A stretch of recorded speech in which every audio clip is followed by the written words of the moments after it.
Xian He Cao. Xian He Cao. It means immortal crane herb or immortal crane grass. But another name for it is also called longyao, which means dragon's tooth herb, because they named it after the seeds that are on there. And if you get your clothes next to those seeds, your favorite they'll become hitchhikers on you, which is why the plant is a great one for spreading around through the seeds, and it does germinate very readily everywhere. That's how you propagate it, through the seeds. It is a perennial. It likes full sun, but it can take some partial shade, not too much. And it will go partially dormant in the winter, maybe 2/3 or so dormant in the winter time. It can be a little bit annoying of sending up new plants from seed, but you can get rid of them pretty easily. You just dig them out right away.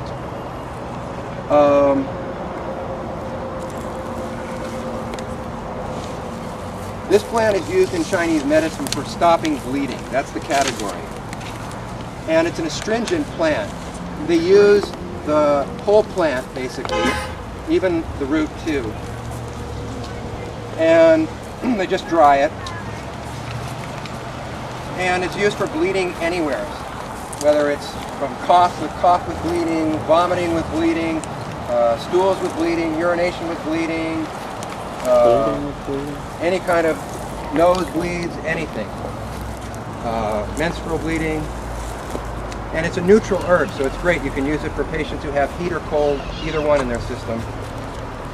And it's also used for dysentery, chronic dysentery patterns, loose stools, diarrhea, that kind of thing. It's also used for killing parasites, particularly it's used externally for trichomoniasis vaginitis, and it's used internally for tapeworm and for malarial conditions.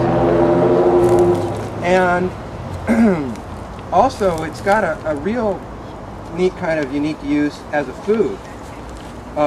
It's got mild tonifying properties for tonifying the qi. For patients who are real weak after a long-term illness, and they're so deficient that their absorption and digestion is not good and they can't handle strong tonics. So what you can do is you can take the leaves of this herb and some of the new stems and use it like you would use spinach with an egg in an omelet. You just take the fresh leaves and stems and you chop it up and you cook it with egg, and then it becomes a medicine and a food. And it gently tonifies the qi to help somebody get stronger and have less fatigue. For a low immune system, the immune system. Well, it could help a little, but it's primarily more just for helping the energy and just the general strength of the person. Robert, what is the Latin? Sorry. Okay, Agrimonia. This is Chinese Agrimonia. So it's Agrimonia pilosa. Agrimonia pilosa.